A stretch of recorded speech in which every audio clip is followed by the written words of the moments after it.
चलिए आज बात करते हैं एक ऐसे विचारक की जिनकी जिंदगी त्रासदियों से भरी थी, जिनका दर्शन एक क्रांति था और जिनकी मौत आज तक एक अनसुलझाए रहस्य बनी हुई है। ये कहानी है पंडित दीनदयाल उपाध्याय की। एक ऐसा नाम जो भारतीय राजनीति में आज भी गूंजता है और एक ऐसी पहेली जिसे सुलझाने की कोशिशें आज भी जारी हैं। तारीख थी 11 फरवरी 1968। जगह थी उत्तर प्रदेश का ठंडा धुंध भरा मुगलसराय रेलवे स्टेशन। उस रोज वहां सिर्फ एक ट्रेन नहीं रुकी थी, बल्कि ऐसा लगा जैसे इतिहास भी एक बहुत गहरे अंधेरे मोड़ पर आकर ठहर गया था। सवाल बहुत सीधा है, पर उतना ही परेशान करने वाला भी। देश की सबसे तेजी से उभरती हुई विपक्षी पार्टी भारतीय जनसंघ के नए नवेले अध्यक्ष की लाश एक रेलवे ट्रैक पर क्या कर रही थी? इस सवाल का जवाब खोजने के लिए हमें कहानी की बिल्कुल शुरुआत में चलना होगा। दीनदयाल उपाध्याय की जिंदगी को देखें तो ये दो बिल्कुल अलग सिरों पर टिकी हुई थीं। एक तरफ त्रासदियों का एक ऐसा सिलसिला था जो रुकने का नाम ही नहीं ले रहा था, और दूसरी तरफ उनकी प्रतिभा का एक ऐसा सूरज था जो हर अंधेरे को चीर रहा था। ये बचपन नहीं था, ये तो मुश्किलों की एक लंबी कहानी थी। सोचिए, सिर्फ 3 साल की उम्र में पिता चले गए, 7 साल के हुए तो माँ का साया भी उड़ गया, फिर नाना, छोटा भाई और नानी, एक के बाद एक सब बिछड़ते चले गए। शायद इन्हीं मुश्किलों ने उन्हें उस इंसान के दर्द को समझने की ताकत दी जो समाज की कतार में सबसे आखिर में खड़ा होता है। लेकिन इतने दुखों के बावजूद उनकी काबिलियत का सूरज कभी नहीं ढला। बोर्ड की परीक्षाओं में हमेशा पहला नंबर लाना, गोल्ड मेडल जीतना और तो और प्रशासनिक परीक्षा पास करने के बाद भी देश सेवा के लिए सरकारी नौकरी को ठुकरा देना, ये बताता है कि वो किसी और ही मिट्टी के बने थे। और यही सोच, यही व्यक्तित्व उनके दर्शन का, उनकी फिलॉसफी का केंद्र बना। उनके लिए भारत सिर्फ एक जमीन का टुकड़ा नहीं था, बल्कि भारत माता थी, एक जीती जागती सांस लेती हुई इकाई।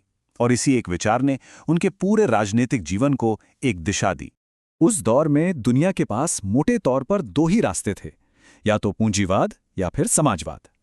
लेकिन उपाध्याय का मानना था कि भारत को इन दोनों की नकल करने की जरूरत नहीं है।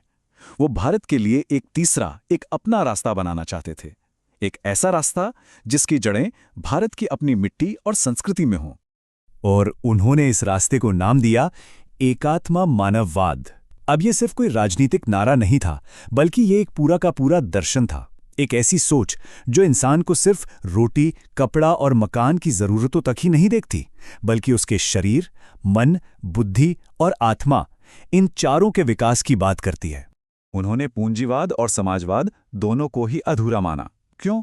क्योंकि उनके हिसाब से ये दोनों ही सिस्टम इंसान को सिर्फ एक इकोनॉमिक एनिमल या आर्थिक प्राणी की तरह देखते थे। मतलब एक ऐसा जीव जिसे बस भौतिक चीजों की जरूरत है। इसके ठीक उलट एकात्म मानववाद इंसान के पूरे अस्तित्व को, उसकी आत्मा और उसकी बुद्धि को भी उतना ही जरूरी मानता है।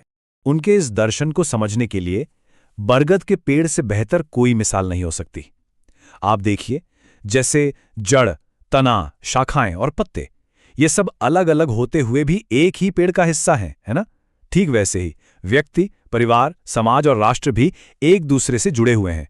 उनके बीच टकराव नहीं, बल्कि तालमेल होना चाहिए। इस दर्शन की नींव भारतीय परंपरा के 4 पुरुषार्थों पर रखी गई थी: काम, अर्थ, धर्म और मोक्ष। उपाध्याय जी का मानना था कि पैसा कमाना यानी अर्थ और इच्छाओं की पूर्ति यानी काम, ये दोनों जरूरी हैं, लेकिन अगर ये नैतिक कर्तव्यों यानी धर्म के दायरे में ना हो तो ये समाज के लिए बहुत विनाशकारी हो सकते हैं। तो चलिए अब वापस चलते हैं उसी रहस्य पर जहां से हमने ये कहानी शुरू की थी। दीनदयाल जी के विचारों का सूरज जब अपनी पूरी चमक के साथ उगने ही वाला था, तभी एक काली रात आई और उसे हमेशा के लिए निगल गई। राजनीति में उनका सफर बहुत तेज था। 15 साल की कड़ी मेहनत के बाद दिसंबर 1967 में वो अपनी पार्टी के सबसे बड़े पद यानी अध्यक्ष के पद पर पहुंचे। लेकिन किसे पता था कि कहानी ऐसे मोड़ लेगी। सिर्फ 43 दिन, अध्यक्ष बनने के सिर्फ 43 दिन बाद उनकी जिंदगी का सफर एक रहस्यमयी तरीके से खत्म हो गया। सरकारी जांच एजेंसी यानी सीबीआई ने जो नतीजा निकाला वो बहुतों के लिए हैरान करने वाला था। उन्होंने कहा कि ये बस 2 छोटे-मोटे चोरों द्वारा की गई लूटपाट की एक नाकाम कोशिश थी। एक ऐसा जवाब जिसने असल में जवाब देने की बजाय कई और नए सवाल खड़े कर दिए। उनके करीबी साथी नानाजी देशमुख के इन शब्दों से उस दौर का शक और अविश्वास साफ पता चलता है। उन्हें लगता था कि सच को किसी राजनीतिक डर की वजह से दबाया जा रहा है। और ये शक, ये सवाल 50 साल से ज्यादा बीत जाने के बाद भी आज भी हवा में तैर रहा है। कहते हैं एक व्यक्ति की मौत हो सकती है, लेकिन एक विचार की नहीं। तो अब उस रहस्य से आगे बढ़ते हैं और दीनदयाल उपाध्याय की उस जिंदा विरासत को देखते हैं जो आज भी भारत की नीतियों को किसी न किसी रूप में प्रभावित कर रही है। उनके पूरे दर्शन का निचोड़ अगर एक शब्द में निकालना हो तो वो शब्द है अंत्योदय। इसका मतलब है अंतिम का उदय।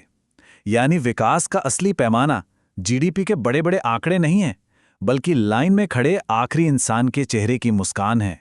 जब तक उस तक फायदा नहीं पहुंचता, तब तक विकास अधूरा है। और ये सिर्फ एक किताबी विचार बनकर नहीं रह गया। आज उनके नाम पर जो दीनदयाल अंत्योदय योजना चल रही है, वो इसी दर्शन को जमीन पर उतारने की एक कोशिश है। ये योजना सेल्फ हेल्प ग्रुप्स को आर्थिक मदद देती है ताकि वो आत्मनिर्भर बन सकें और अंत्योदय का सपना सच हो सके। और इसका असर साफ दिखाई देता है, चाहे वो महाराष्ट्र के ग्रामीण महिलाएं हों जो मिलकर अपना डेयरी का काम चला रही हों, या फिर दिल्ली का कोई स्ट्रीट वेंडर हो जिससे अपना काम सम्मान से करने का मौका मिला है। ये सब कहानियां इस बात का सबूत हैं कि एक अच्छा विचार कैसे लाखों लोगों की जिंदगी बदल सकता है। तो आखिर में सवाल यही बचता है, आज जब दुनिया असमानता और सिर्फ भौतिक चीजों के पीछे भागने की होड़ में उलझी हुई है, तो क्या दीनदयाल उपाध्याय का ये एकात्म मानववाद हमें कोई नया रास्ता दिखा सकता है? एक ऐसा रास्ता जो सिर्फ हमारी जेबें नहीं बल्कि हमारी आत्मा को भी सुकून दे। शायद इस सवाल का जवाब हम सबको अपने अंदर ही खोजना होगा।